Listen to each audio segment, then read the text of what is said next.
महाराष्ट्र के मुख्यमंत्री एकनाथ शिंदे इस समय पर दिल्ली में है और वहीं वो भारतीय जनता पार्टी के कई बड़े नेताओं से मुलाकात कर रहे हैं। खबर ये भी आई है कि वो कुछ वकीलों से भी मुलाकात करने वाले हैं पार्टी के सिंबल को लेकर। तो वहीं कल सुप्रीम कोर्ट में सुनवाई है 16 विधायकों की सदस्यता को लेकर। इसी पूरे दोनों मामलों को बात करते हैं कि जिस तरीके से एक तरफ पार्टी को लेकर, पार्टी चिन्ह को लेकर बगावत जारी है महाराष्ट्र में कि आखिरकार असली शिवसेना किसकी है, तो कल क्या होने वाला है सुनवाई में, जो कि 16 विधायकों की सदस्यता को लेकर सुप्रीम कोर्ट में फिर एक बार होने वाली है। इस पूरे मामले पर बात करते हैं। हमारे साथ मौजूद हैं उमेश शर्मा जी, जो कि सुप्रीम कोर्ट से जाने माने वकील हैं। सर, किस तरीके से देख रहे हैं एकनाथ शिंदे महाराष्ट्र के मुख्यमंत्री दिल्ली में हैं और वकीलों से वो बातचीत कर रहे हैं, मुलाकात कर रहे हैं, और ये भी खबरें आई हैं कि वो पार्टी के सिंबल को लेकर बातचीत कर रहे हैं वकीलों से। जी, चूँकि उनके पास शिवसेना, असली शिवसेना उनके पास है, तो पार्टी सिंबल को लेने का, उसको यूज़ करने का अख्तियार उनके पास है, वही पावर है। और चूँकि वहाँ पर लोकल इलेक्शंस अभी होने वाले हैं, जो लोकल सेल्फ गवर्नमेंट के, तो ये सिंबल बहुत ही महत्वपूर्ण बन जाता है। तो ये बात सही है और उनको, चूँकि इसका फैसला चुनाव आयोग करेगा, अगर चुनाव आयोग नहीं कर पाएगा तो फिर उनको कोर्ट में जाना पड़ेगा। लेकिन अगर चुनाव आयोग उनको अधिकार दे देता है तो ये कोई बड़ी बात नहीं है और हम सबको, आपको दिख रहा है कि उनको ये अधिकार मिलना चाहिए। असली शिवसेना उनके पास ही है। उद्धव ठाकरे शिवसेना जो डुगडुगी शिवसेना की बजा रहे थे, वो कोई शिवसेना उनके पास नहीं है। उन्होंने शिवसेना को गर्त में मिला दिया। शिवसेना को जैसा बनाया गया था वो अब शिंदे ने खड़ा कर दिया है।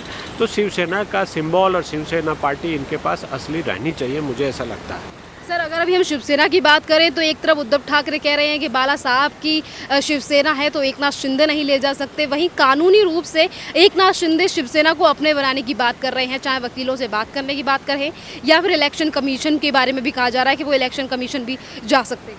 हाँ, बिल्कुल सही है। अगर उनके पास मेजॉरिटी है, एंटी डिफेक्शन लॉ लागू नहीं होता, तो असली पार्टी उनके पास रहेगी। जिस डेट को ये लोग, ये विधायक उधर आए हैं, दूसरी साइड आए हैं, उस डेट को ये सुप्रीम कोर्ट देखेगी कि वो 65%, 62% शायद रेशियो है, उतना उनका था कि नहीं। अगर वो सारे आ गए हैं एक तरफ तो पार्टी इधर मानी जाएगी और एकनाथ शिंदे के साथ वो अगर मर्ज हो गए हैं और एकनाथ शिंदे के साथ है तो एकनाथ शिंदे की ही पार्टी वो मानी जाएगी। बाला साहब ने जो खड़ी की थी पार्टी, ये बात बिल्कुल सही है, शिवसेना उन्हीं की पार्टी है। लेकिन उद्धव ठाकरे अब उससे बाहर कर दिए गए हैं। उनके अपने चाल चरण के कारण, उनके अपने खराब कंडक्ट के कारण उस पार्टी के लोगों ने, चूँकि डेमोक्रेटिकली ये तय किया गया है कि ये पार्टी इधर आ जाए, तो ऐसा हुआ है। अब कानूनी रूप से जो भी इसमें दाव पेच होंगे, बहुत बारीक चीज़ें होती है, वो सब होकर फैसला होगा, तब तक हमें इंतज़ार करना होगा। लेकिन जो अभी बाहर से दिखाई दे रहा है कि शिवसेना, जो शिंदे के पास शिवसेना है, वो असली शिवसेना है और उन्हीं को इसके जो चुनाव चिन्ह का प्रयोग करने का अधिकार मिलना चाहिए। सर, अभी ये भी खबर आई है, एकनाथ शिंदे ने इन चीज़ों का भी जिक्र किया है कि उद्धव ठाकरे के गुट के 18 जो सांसद हैं वो उनके संपर्क में हैं। अगर ये एकनाथ शिंदे के गुट में शामिल हो जाते हैं, पार्षद पहले ही हो चुके हैं, विधायक पहले ही जा चुके हैं, तो कानूनी रूप से कितनी कठिन पड़ने वाली है ये लड़ाई उद्धव ठाकरे के लिए? देखिए, कानूनी रूप से तो विधानसभा का लेकर ही टेस्ट होगा। सांसद अगर आ जाते हैं तो संसद में भी शिवसेना कौन सी असली होगी और कौन से रह जाएंगे, वो बचे रह जाएंगे, वो तय अलग से होगा। लेकिन चूंकि ये विधानसभा का विषय है और चूंकि ये सुप्रीम कोर्ट आ भी चुका है, तो अभी यही तय होगा कि उस दिन एंटी डिफेक्शन उन पर लागू होगा, वो डिस्क्वालीफाई होंगे, वो एमएलए या नहीं होंगे, ये तय होना है इस सुनवाई में। इसके अलावा कुछ नहीं होना है। और अगर सुप्रीम कोर्ट कहती है कि ये इनका, ये जो इधर डिफेक्ट किया था, ये वैलिड है, in accordance with anti defection law है, तो कोई दिक्कत नहीं है। अगर उनको डिस्क्वालीफाई कर दिया जाता है तो उसके और कानूनी उपाय हैं, बहुत सारी रेमेडीज़ है जो वो ले सकते हैं।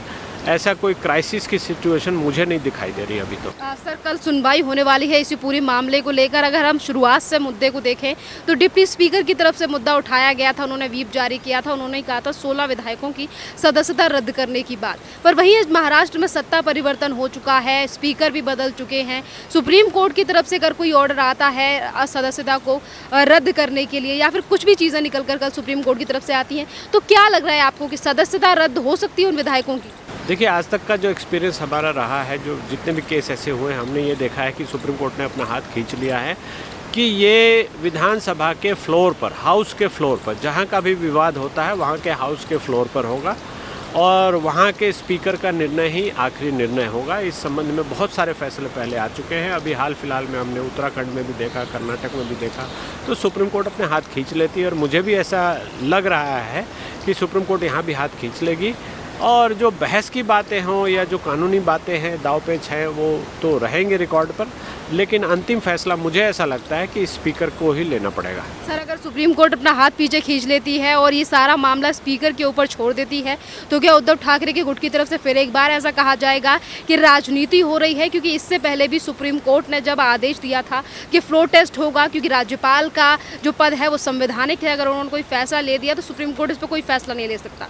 उसी को लेकर संजय राउत ने कहा था कि सरकार जो है वो राज्यपाल ने बनवाई है, सुप्रीम कोर्ट ने नहीं बनवाई। उस समय पर भी सुप्रीम कोर्ट के फैसले को ज़्यादा मान्यता नहीं दी थी उद्धव ठाकरे और उनके गुट ने। देखिए, उनके मान्यता देने की मोहताज सुप्रीम कोर्ट या राज्यपाल नहीं है। सरकार जो बन गई, चीफ मिनिस्टर बन गए, उनका ओथ टेकिंग हो गया, तो उद्धव ठाकरे या संजय राउत कुछ भी बोलते रहे। एक तो पहली बात तो वो इलीगल अनकॉन्स्टिट्यूशनल बातें बोल रहे हैं जिसका कोई रेलेवेंस नहीं है। वो सिर्फ मीडिया को गुमराह करने के लिए, मीडिया में लोगों को गुमराह करने के लिए ऐसी फालतू बातें बोलते हैं। इसका कहीं कोई मतलब नहीं है। हाउस के फ्लोर पर कौन जीता है ये सबको दिखाई दे रहा है, कौन मुख्यमंत्री बना है ये सबको दिखाई दे रहा है। तो उनके कहने से अनकॉन्स्टिट्यूशनल हो जाए या गैर संवैधानिक हो जाए, कहने से कोई फ़र्क नहीं पड़ता, वो तो बोलते रहेंगे। चूँकि उनकी पोल पट्टी खुल चुकी है और वो बुरी तरह से फ्लोर पर पराजित हो चुके हैं, तो ऐसी बातें बोल रहे हैं जिसका कोई रेलेवेंस नहीं है। अब ये एक सुप्रीम कोर्ट का फैसला कल आ जाएगा, उसके बाद देखते हैं कि अंतिम रूप से ये कैसे जाकर सेटल होगा। ये विषय छोटा सा विषय है, कोई बड़ी बात नहीं है। मेजॉरिटी जिसके साथ है फ्लोर में उसी का राज होना चाहिए, ऐसा ही हुआ है, इसलिए इसमें कहीं कोई गड़बड़ी नहीं है। किसी के बोलने से ये कहीं भी गैर संवैधानिक या असंवैधानिक नहीं हो सकता। ऐसी बातों को हम ध्यान ना दें तो ज़्यादा अच्छा रहेगा। सर, एक तो यही याचिका है और दूसरी ये है कि राज्यपाल को लेकर भी उद्धव ठाकरे के गुट की तरफ से याचिका लगाई गई है सुप्रीम कोर्ट में, जिसमें कहा गया है कि राज्यपाल ने खुद एकनाथ शिंदे और फडणवीस की सरकार बनाई है, यानी कि उनकी तरफदारी की गई है राज्यपाल की तरफ से। इस पूरे मामले को लेकर भी याचिका है सुप्रीम कोर्ट में। देखिए, याचिका तो आप कुछ भी लगा सकते हैं, मैं भी कुछ भी लगा सकता हूँ, लेकिन जो फ्लोर पे हुआ वो सबको दिखाई दे रहा है। राज्यपाल के बुलाने से या राज्यपाल के कहने से सरकार नहीं बनती है। सारे एमएलएज का वोट हुआ है, वोट कास्टिंग हुई है, वोट कास्टिंग के बाद गिना गया है और जिधर मेजॉरिटी थी उनको सरकार बनाने का मौका दिया गया है। तो इनके कहने से कि राज्यपाल ने असंवैधानिक तरीके से बना दी, ऐसा नहीं हो जाता। ये गलत बात है और इसको मैं बिल्कुल नहीं मानता और कानूनी रूप से ये एकदम एब्सर्ड है और ऐसी बकवास, कोरी बकवास ये करते रहे तो इससे कोई फर्क नहीं पड़ता। सुप्रीम कोर्ट के ऑर्डर के बाद ही एकनाथ शिंदे ने महाराष्ट्र में सरकार बनाई है, पर संजय राउत कहते हैं कि महाराष्ट्र की जो एकनाथ शिंदे की सरकार है वो असंवैधानिक है। वो एक तरह से सुप्रीम कोर्ट के आदेशों का भी अपमान कर रहे हैं। वहाँ के स्पीकर के, वहाँ के जो फ्लोर में जो इलेक्टेड रिप्रेजेंटेटिव हैं, सबने मेजॉरिटी जो एकनाथ शिंदे को दी है वो उसका भी अपमान कर रहे हैं। तो अगर ऐसा वो बोलते हैं तो सबसे पहले तो वो खुद ही दोषी है कि वो एक असंवैधानिक व्यक्ति है, असंवैधानिक ढंग से सोचते हैं और असंवैधानिक बातें बोलते हैं। इसलिए उनकी चर्चा ना की जाए ज़्यादा तो ज़्यादा अच्छा है। वो ऐसा कर के उन्होंने एक चुनी हुई सरकार को किस तरह से तंग किया है, किस तरह से परेशान किया है लोगों को, किस तरह से एक्सटॉर्शन का रैकेट चलाया, ये सब सबके सामने आ गया है। इसलिए उनका जो अंत होना था वो हो चुका है। अब उनको जनता भूल जाए और कभी मौका न दे, ऐसा मुझे लगता है, ताकि एक संवैधानिक, एक लोकतांत्रिक व्यवस्था ठीक ढंग से, सुचारू ढंग से बहुमत द्वारा चलती रहे। सर, एक तरफ महाराष्ट्र में सांसद से लेकर पार्षद उद्धव ठाकरे का गुट छोड़कर एकनाथ शिंदे के गुट में शामिल हो रहे हैं और वहीं संजय राउत और शरद पवार का बार बार पर यही बयान सामने आना कि जो एकनाथ शिंदे के गुट में भी नेता गए हैं वो वापस हमारे पास आएंगे और हमारी सरकार पुनः एक बार महाराष्ट्र में रिपीट करेगी। ये फालतू की बकवास है। इन्होंने इलेक्शन के पहले या अभी वोटिंग के पहले जितनी बकवास की थी वो भी ज़रा उठाकर देख ले। इनकी पहली बात तो मेजॉरिटी थी नहीं, और दूसरी बात, जो भी सांसद या जो भी एमएलए आए हैं वो अपने कॉन्शियस से फैसला लेकर आए हैं। हाउस के फ्लोर पे फ्लोर टेस्ट में वोटिंग हो चुकी है और ऐसी बातों को इनको सपना आ रहा है तो इसका कोई इलाज नहीं है और ऐसा होने वाला नहीं है, मुझे नहीं दिखाई दे रहा। हालांकि हमारे लोकतंत्र में कभी भी कुछ हो सकता है, पर यहाँ जो हालात दिख रहे हैं उन हालात में ऐसा कुछ नहीं हो रहा है। शरद पवार या तो किसी टेंटेड मोटिव से, किसी गलत नीयत से ऐसी बातें बोल रहे हैं। और उद्धव ठाकरे और संजय राउत के बारे में क्या कहा जाए, वो तो हमेशा ऐसी उल्टी सीधी बिना सिर पैर की बातें करते रहे हैं और यही करते करते उन्होंने एक सरकार को डुबो भी दिया और शिवसेना का नाश भी कर दिया। अब शिवसेना नए सिरे से खड़ी हो रही है एकनाथ शिंदे के हाथों।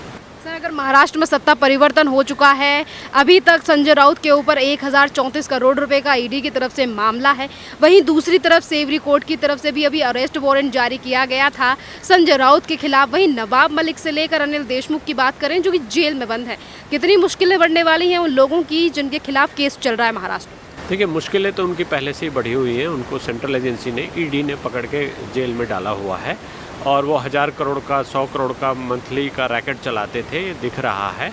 और ईडी ने इनका जो एंटी इंडिया जो पैसा इनके पास हवाला से आता था वो सब ट्रैक कर लिया है। तो जो इनके अनिल देशमुख थे, होम मिनिस्टर होते हुए भी उन्होंने क्या किया वो भी देखने की बात है। नवाब मलिक ने क्या किया वो भी देखने की बात है। अब संजय राउत साहब के गड़े मुर्दे उखड़ेंगे, इनकी कितनी परतें इन्होंने छुपा रखी हैं। सरकार जाने के बाद ये सब चीज़ें पहले जो इन्होंने ढका हुआ था वो सब खुलना शुरू हो जाएगा और इस लपेटे में उद्धव ठाकरे का भी परिवार आएगा, क्योंकि वो कहीं ना कहीं चोली दामन का साथ उनका था और वो ऐसा कर रहे थे। इसलिए सज़ा तो कानूनी रूप से उनको मिलनी चाहिए सबको।